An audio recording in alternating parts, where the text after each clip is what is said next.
Alright, today we're having a look at Ghostbusters, registered trademark, The Slime-brary, by R2D2 111. Alright, so here we are in Ghostbusters The Slime-brary. I did cut off a little bit because there was a kind of like a little intro cutscene that just wasted a little bit of time. It was a good cutscene and the puppet work was great, but I just wanted to make sure that we had time to actually look at everything.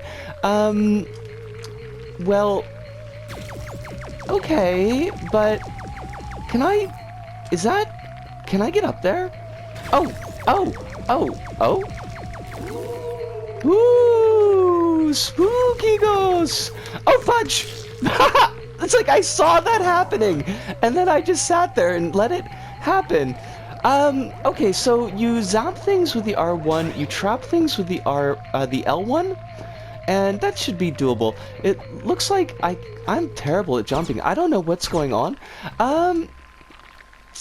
Was there like a full Ghostbusters set? Or was it just costumes? I don't remember. This is an LBP2 goodie. It is set as... It says it's supposed to be long, but only 4 minutes of gameplay, which is... Come back here. Oh, did I get you? Are we good? No, I just gotta keep on zapping you, I guess? Well, fine. What? What is with the... Where's the... Why did I not catch that ghost? I'm so confused. I feel like I'm screwing something up. I probably am. Does the L1 actually do anything, or was that just lucky? It might have been just lucky, but I could have sworn that the cutscene said L1 does thing. Lots of stuff. Everything going on. Everything is on fire. But that's okay, because I kind of dig this environment that we're in. It's got this nice mix of, we're trying to do an actual environment, but this is also kind of a platformy environment. This is going on a little bit too long. Oh, I hate that.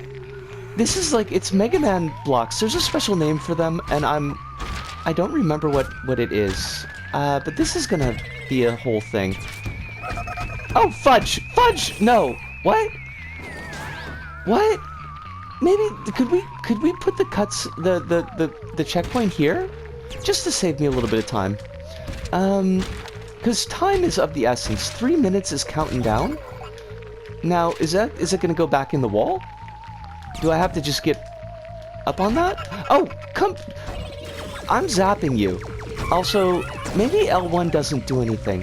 Maybe that was just me. Where could we have a thing? What's the next thing? A thing is supposed to happen. There we go.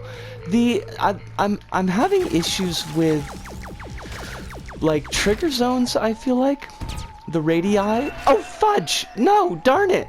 That's us. That's our time. We're gonna go back to... I'm liking it so far, but we are gonna go back to the hub. We'll talk about it there. See yas!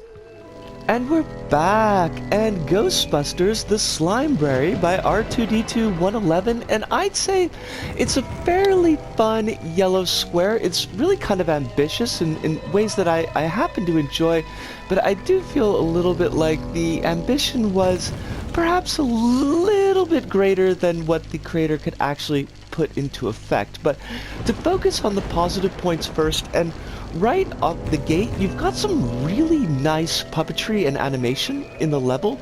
You've got that startup scene with Egon, and it's just a really big, well-detailed, not super motive, but still movable puppet, which I thought was really cool. The eyes kind of make it look a little bit wonky, but Egon is a bit of a wonky character, so that's okay. You've also got later on in the level that there's the librarian ghost from the '84 Ghostbusters movie who shows up, and that's a really nice, neat animated sequence as well. So I really appreciated those, and for the most part, just like on a pure visual level, not thinking about interaction, but I did like the look of the level. I liked the background choice. I thought was really good. I liked making the way that the platforms were made out of books as opposed to often more regular materials. I thought that looked kind of cool. You had some nice like actual objects in the level, like created objects by the the creator, and all of that looked really, really cool. I wasn't super down with the ghosts because that particular decoration, you've got like the big tack, like the nail in the forehead of the ghost, which isn't so bad when it's not mobile, but when it's actually like moving around as a character, it does look kind of weird.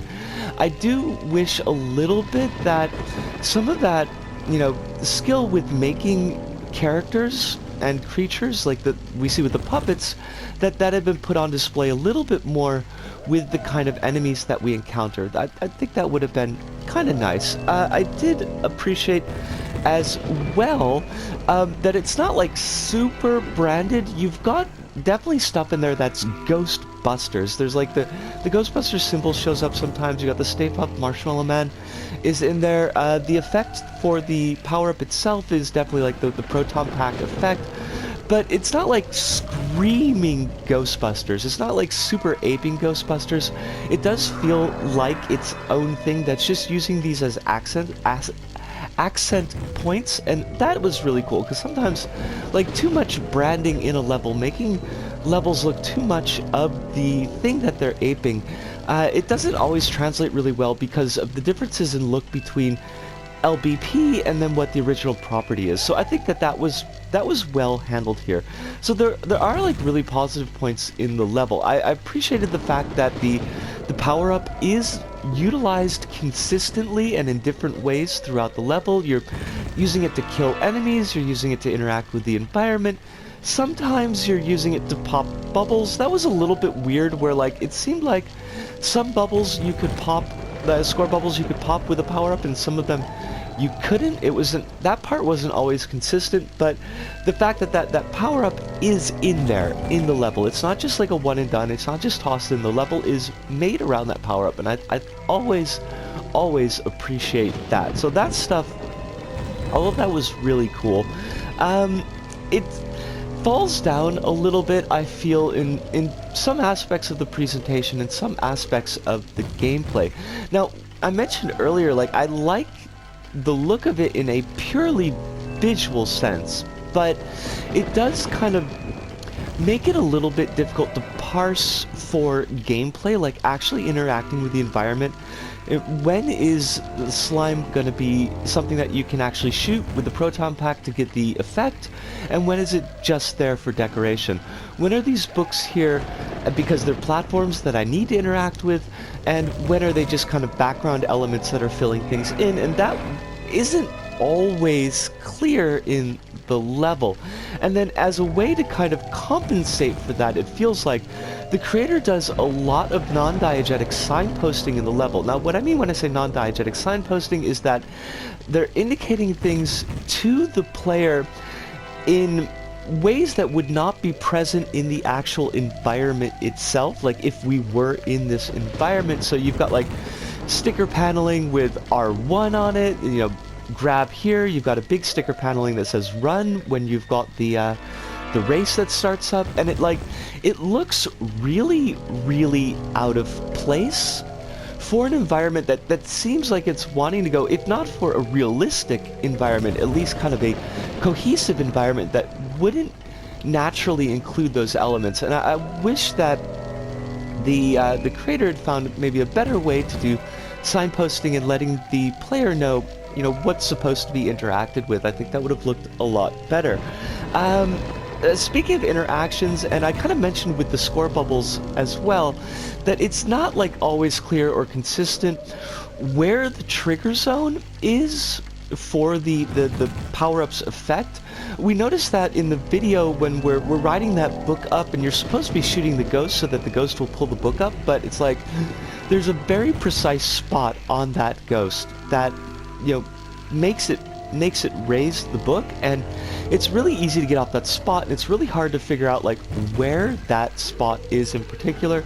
You see it come up a little bit later. There are these really neat, I like this gameplay element where you've got these books that are kind of in an L. They're open so that they're in a right angle, and you've got to like jump on the pages, and then you're going to shoot the page above you, and the book is going to rotate, and it'll like kind of flip you over, and you've got to do that back and forth to get across this gap.